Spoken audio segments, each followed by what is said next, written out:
Bem, pessoal, antes da gente passar a análise das demais hipóteses de embargo de terceiro, uma notinha importante a respeito dos embargos de terceiro movidos por cônjuge ou companheiro. O artigo 843 do CPC diz que, tratando-se de penhora de bem indivisível, o equivalente à cota-parte do coproprietário ou do cônjuge alheio à execução recairá sobre o produto da alienação do bem. O que é que quis dizer o legislador nessa hipótese? Se houver penhora recaindo sobre bem indivisível comum, de propriedade comum dos cônjuges, e o cônjuge que não contraiu a dívida resolver ingressar com embargo de terceiro, a fim de livrar a sua ameação, provando ao juiz que a dívida não reverteu em proveito do casal, havendo sucesso nesses embargos de terceiro, isso não impedirá a venda do bem. Apenas assegurará ao cônjuge que obteve sucesso nos embargos de terceiro o direito à metade do produto da alienação. O legislador reconhece que torna-se muito pouco atrativo a oferta em asta pública de uma fração ideal sobre bem indivisível. Ninguém vai a uma asta pública desejando adquirir apenas uma fração ideal sobre um imóvel, a fim de, com isso, tornar-se condômino de alguém. Quem procura as astas públicas com vistas à arrematação de bens, deseja arrematar o bem por inteiro, deseja uma solução e não um problema.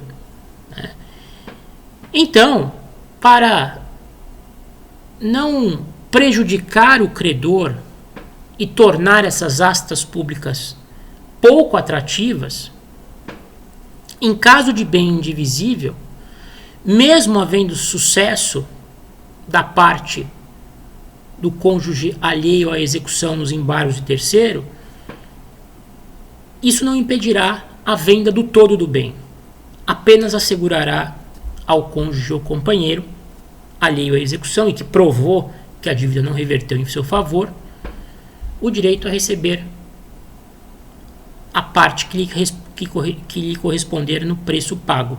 Se ele tinha metade do bem, ele vai receber metade do valor do lance vencedor da arrematação. Ok? Embargos de terceiro em caso de penhora de bens de sócios. Pessoal, vocês sabem que, em se tratando de execuções movidas contra pessoas jurídicas, a penhora, ela em princípio somente poderá recair sobre o patrimônio dessas empresas, das pessoas jurídicas.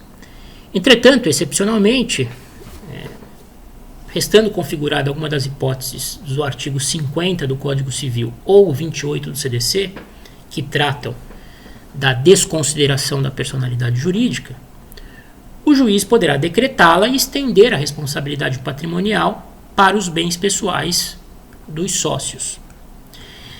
Vocês sabem que o CPC prevê a instauração de um incidente de desconsideração da personalidade jurídica a pedido do credor, que pretende obter a penhora de bens particulares dos sócios. Nesse incidente, os sócios e a empresa poderão se defender e, ao final, se o juiz optar pela desconsideração da personalidade jurídica, o sócio passará a integrar o polo passivo da execução. E aí, se ele tiver autorizada a penhora sobre um de seus bens particulares, o remédio processual a ser utilizado para a defesa dos seus interesses serão os embargos de execução, porque com a desconsideração o sócio torna-se parte na execução. Agora, se o bem particular do sócio for atingido por ato de apreensão judicial decretado em ação contra a empresa, sem prévia desconsideração da personalidade jurídica da executada, tecnicamente nós teremos um ato de apreensão judicial recaindo sobre bem de terceiro. Nesse caso, admite-se que o sócio maneje embargos de terceiros para livrar o seu bem particular da constrição. Quando não houver essa desconsideração decretada em incidente próprio, e ainda assim os bens particulares do sócio forem atingidos, é que irá surgir a possibilidade dele embargar como terceiro, né? Se há prévia desconsideração e ele é incluído na execução, aí não há que se falar em embargos de terceiro, mas sim embargos do devedor, embargos de execução. Ok? Terceiro caso, embargos de terceiro adquirente, de terceiro do adquirente em fraude à execução. Vocês estudaram no ano passado os casos em que a lei reputa alienações ou onerações de bens feitas em fraude à execução. Encontram-se lá no artigo 792, né, do CPC. Se houver reconhecimento de fraude à execução, qual é a consequência que é produzida em relação a quem adquire o bem do devedor? A aquisição é considerada ineficaz perante o credor. E o bem objeto da aquisição feita pelo terceiro poderá responder pelas dívidas do devedor. Bom, aqui temos um típico caso de possibilidade de manejo de embargos de terceiro.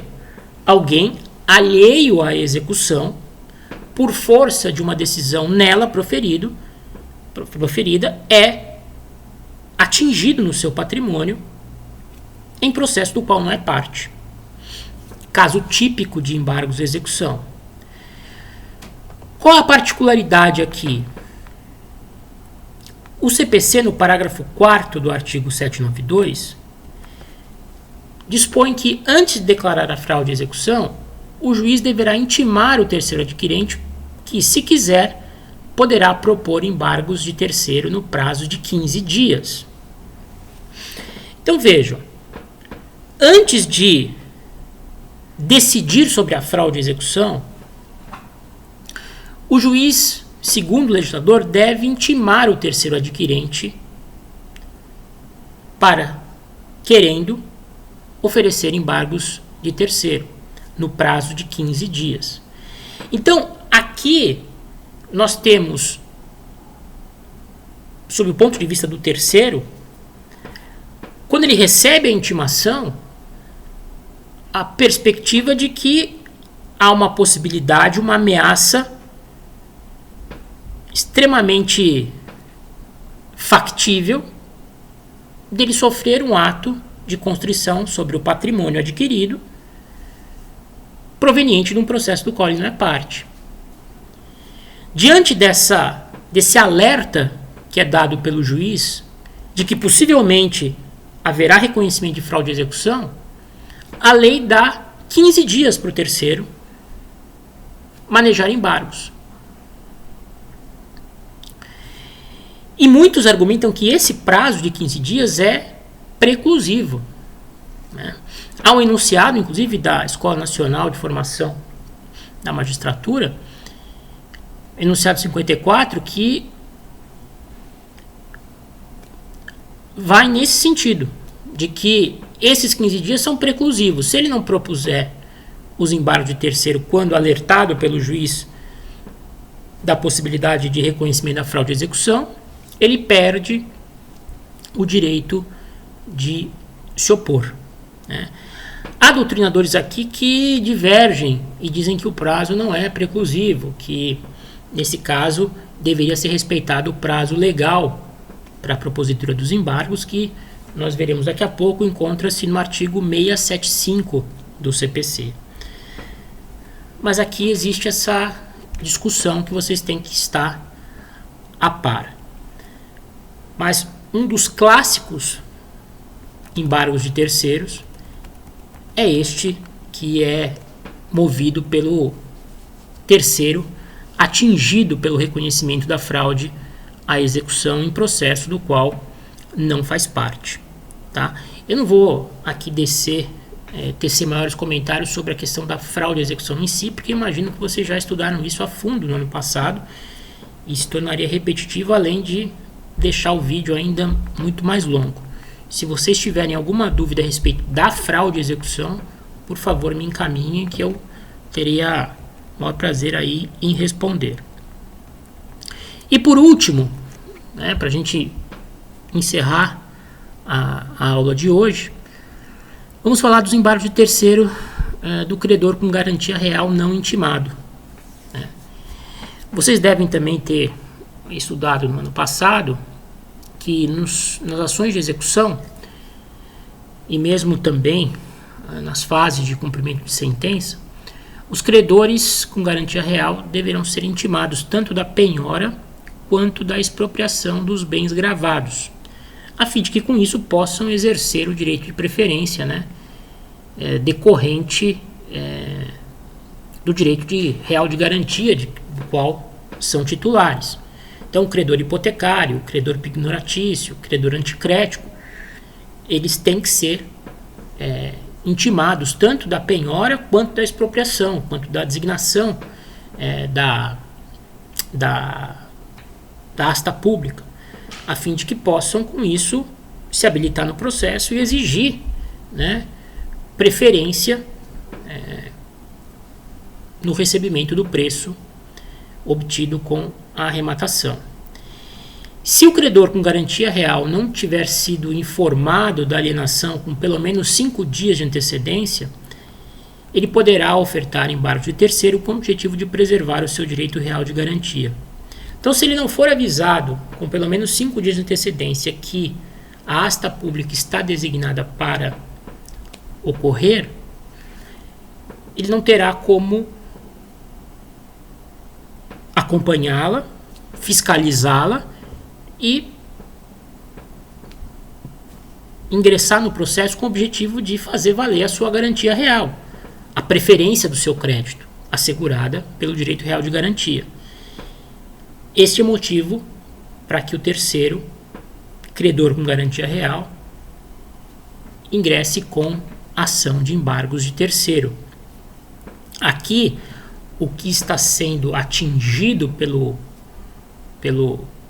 ato de apreensão judicial é o seu direito real de garantia, né?